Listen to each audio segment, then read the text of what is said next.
Sounds nice. Maybe that cold air sounds nice to you. Maybe you don't mind one of the coldest weather events we've had here in about 6 years. But for those of you that do or want to be prepared, or maybe you're traveling, we're going to talk about where that blizzard will impact areas most significant. But that's, again, days away. Let's talk about what we have.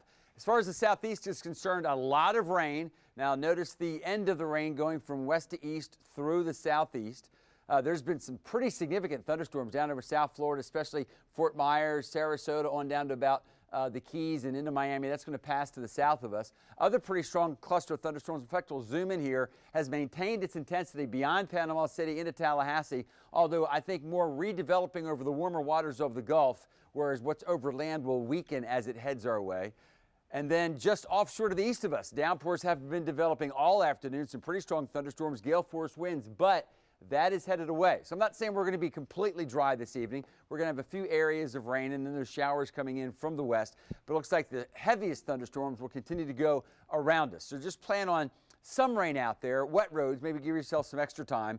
And again, these temperatures really for December, that's about average for 8 p.m. Temperatures sitting at 56 degrees, although gustier winds out on the coast. Think areas especially toward the intracoastal and then out toward the beaches. And then during the day tomorrow, it will be windy, it will be gusty, maybe even some gale force gusts. We'll come back home in a moment. Wanted to talk about the blizzard. And when I talk about the blizzard, I'm not talking about everywhere where it's going to be windy and cold with some snow. I'm talking about specifically where there will be blizzard warnings. There's specifically criteria that are determined for a blizzard. Sure, it means heavy snow, but more significantly, it means winds of over 35 miles per hour and dropping temperatures.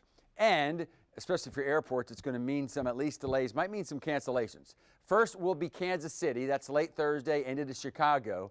And then Chicago will be particularly hard hit. And then it's going to work off to the east and then back up into Canada. So for those of you traveling or you have loved ones traveling, the blizzard of 2022 will impact significantly Kansas City and then Chicago into Friday for Chicago. Now, this is significant. I'm not sure if Chicago is going to completely shut down, but I think they're going to have some major issues there.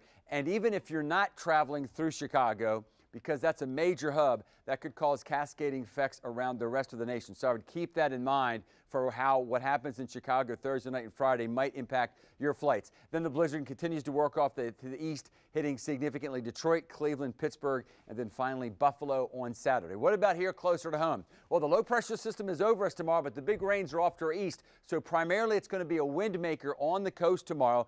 Gale force gust will be occurring. Coastal flood advisory in effect, mostly along the beaches. I don't think it's going to be too much of a problem along the St. Johns.